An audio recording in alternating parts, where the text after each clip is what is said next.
Going to be a two-in-one video, I guess, per se. Is going to also include a review of the 4K release put out by Severin, and I'm also going to do a movie review on it. So two-in-one. Let's get into it. Jodorowsky's classic 1989 Santa Sangre. This film is absolutely friggin' excellent. It stars two of his sons in two different roles. One as a child, as a kid, and one as a young adult, like probably 25-ish, 30-ish.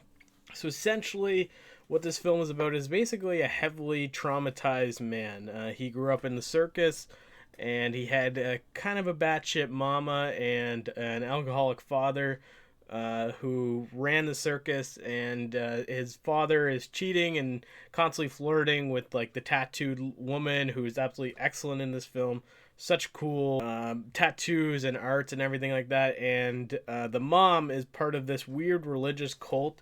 And you kind of, the more you watch this film, the more you'll kind of find out more about where this comes from, because you don't really get much of an origin story of the cult. The cult is essentially just in the first part, like the first 10 minutes of the film. The main lead, who is Phoenix, played by Aiden Jodorowsky, who is, I believe, the grandson of Jodorowsky. And so essentially this kid watches his mom's cult or religious temple get taken down by the state. As they say, it's heresy, and the Pope, or not the Pope, but I guess the priest, comes to visit and is like, this is heresy, this is not a real religion, take this down, so tear it down. And so that is definitely a very poignant moment in young Phoenix's life. And then it continues with basically the night it basically all goes to shit. But before that, to me, there's also a scene I really want to comment on, which I think is excellent. Probably for me, my favorite shot in this film. So at one point, there's an elephant that's tragically dying, and it's pretty, like, the one thing about this movie, it's definitely a horror movie in how it presents a lot of things. And so it's just really kind of sad scene of this elephant that has a bunch of blood in its trunk, and it keeps spitting out blood. And they're all saying, and he's young Jodorowsky's like, what's happening? And they're like, he's dying. And then there's a scene where he finally dies, and if there's this beautiful like zoom out crane shot of all the circus performers around the elephant, playing the elephant final farewell. And then there's this excellent scene with them going for the funeral of the elephant in the streets. This is very just strange to me. I didn't think an elephant would get like a funeral, especially basically a parade funeral.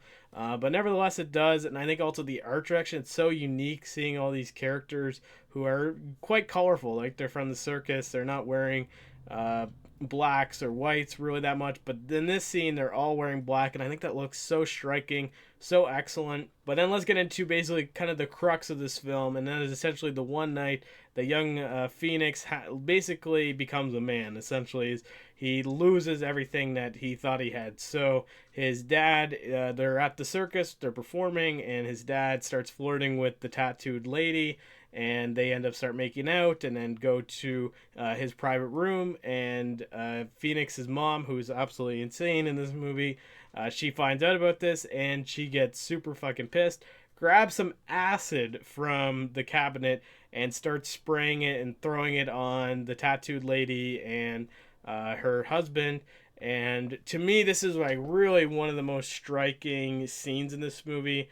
But basically, in a rage, Phoenix's dad pins his wife up to the spin, like the knife throwing wheel, and cuts off both of her fucking arms. This scene is absolutely brutal. The amount of blood is disgusting and nasty. And this is really where you're like, oh shit, this film is going to go crazy. And then from there, it picks up on the life of Phoenix when he's older. This is now played by Axel Jodorowsky. He's someone that is developed schizophrenia. He has hallucinations about things and traumatic events. Is in presumably some psychological ward or disabled ward, because he's put in with a bunch of different actors with Down syndrome. And this scenes are really excellent. They go to the movies. It's really fun. and also especially the horror movies that really came out of South America and Mexico and Italy and things like that that really were quite impressive. And to me, this is Jodorowsky using those elements, seeing some of those things that he's enjoyed from other works, and really bringing his own flair and everything to it. For me, this was a rewatch of the film, and one thing I was kind of surprised about is how much I really didn't really remember. I watched this film probably about 10 months or about a year ago, and I remember definitely scenes from it. So rewatching this film, I was like, okay, I remember like the arm getting caught off and stuff like that, but I didn't really remember too much of the plot. And I don't really know why, but it's amazing. It's a very compelling plot. I think the thing about Jurowski, which I like, is that he always has a creative lens on storytelling. He doesn't really fall into a lot of the stereotypes or tropes of storytelling and film. So I find there's nothing you can really expect from it. I would say, though, comparably from his other works like El Topo and The Holy Mountain, this is a lot more of a straightforward, coherent story. It's not as interpretable or loose with the idea of storytelling. But interestingly, too, there's also a very strange with Phoenix and his mother, because he actually breaks out of the psychological ward that he's on and goes with his mother, and then his mother ends up creating a successful or seemingly successful theater performance, which was her in her magical hands. So essentially, Phoenix has to act as her hands.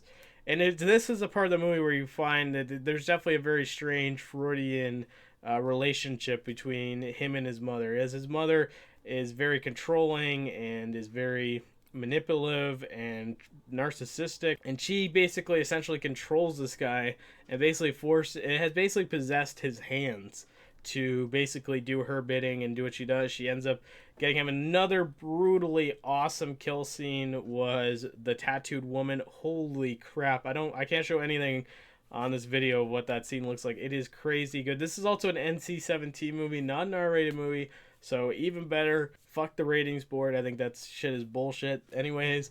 But this is an NC-17 movie, so there's definitely going to be some quite gruesome stuff. But honestly, if you've seen Quentin Tarantino's work or anything like that, you'll probably be kind of used to it. But Jodorowsky, for a lot of his movies, doesn't really have extreme violence to this extent. I guess kind of in Holy Mountain there definitely is some, but this seems a lot more of like a slasher film style kills, which he's really not really done before, but he does an excellent job.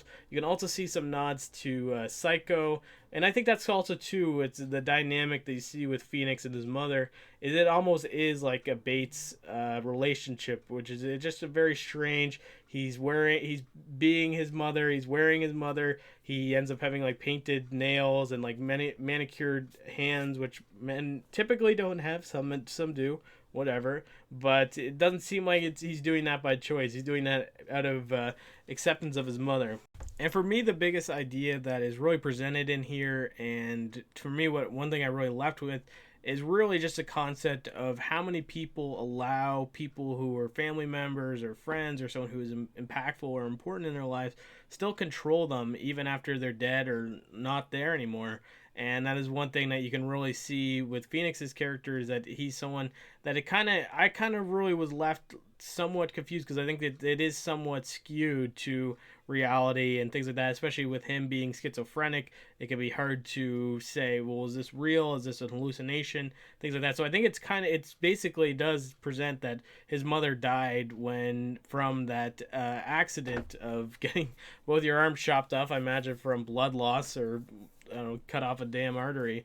And so it definitely shows that this is a guy who, even if his mother is there or not there, he's still going to live his life like she is still there, like she's still controlling it. And you see that in real life, and it's quite sad that there's people who've had their parents that had a really controlling mother and they died 10 years ago, but they're still living their life like their mother is there to judge every step of the way, which is just a very bad way to live your life. If you want to live your own life, make your own decisions, and live by your kind of own ways, like, why would you listen to someone who is no longer here, or someone who was not even good for you when they were here? So to me, that was something that I really left this film with. thinking about and contemplating about, but really well done, really well presented in this film. Too, I didn't really mention too, Jodorowsky does is, to me, he's a Renaissance artist. He truly is one of the few Renaissance artists that is like amazing in all the fields he makes, and he did a lot of the soundtrack and music work for this movie, and it is absolutely excellent. A lot of different Spanish songs, a lot of different styles of music too that he incorporates. Some songs with an organ, he has some songs that are just on acoustic guitar playing style, and there also is some licensed Spanish music. I just thought it was all excellent. It worked really well with this film. Obviously, too, Jodorowsky's direction and art direction is beyond impactful. I just couldn't stop looking at this movie and getting so much from it. And overall, the ending is absolutely excellent. I absolutely love it.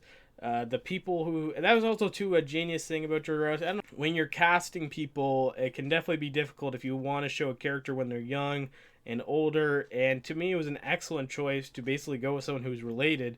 So you really didn't find it too hard to believe that this is a grown-up version of a young Phoenix. So just overall, this is an excellent film. I love horror, so to me, just to have a Jodorowsky horror film is so fucking cool. Especially one that is this unique, so original. And yeah, I just highly recommend this film. If you haven't seen it, go out, watch it. Alright, now we're going to get into my thoughts on this 4K release. So this I bought... I think I said this in the last video, but like I was originally going to buy the Blu-ray of this film. I was looking online for a while. I think this is a newer 4K release that just came out, but I'll say my thoughts on it, because I'll be honest, like, to me this was the most expensive 4K I ever bought. This was like $62, and I think it retails for around that price. I don't remember what the retail is. I bought it on eBay.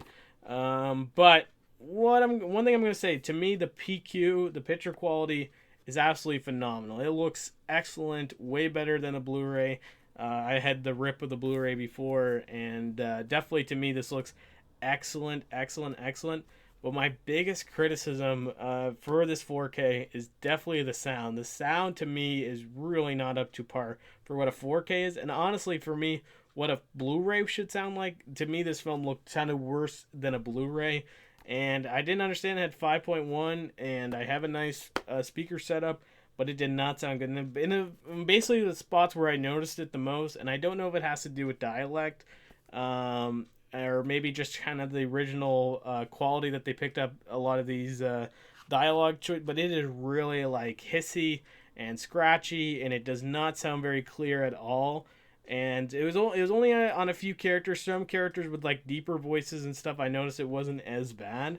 But it was, especially because there is there was like 2 or 3 of the main characters that like their voices or their dialogue sounded like shit. So that's something that I would be forewarned on. I'm gonna watch. I didn't actually check out any of the extras, so it's probably not the best Blu-ray review. I just watched it last night. But I definitely will get around to checking out more of the stuff. I know there's a director's commentary, there's a documentary, there's interviews. So there's going to be there's definitely a lot of supplements on it, which I'm excited to see. But to me, picture quality, excellent. So glad they were able to do a 4K. I wish they'll do more 4Ks of his work. But audio definitely needs a lot of improvement, in my opinion. But, so nevertheless, I highly recommend this film. Highly recommend checking out Jodorowsky's work and seeing for yourself what you think of it. Thank you guys so much.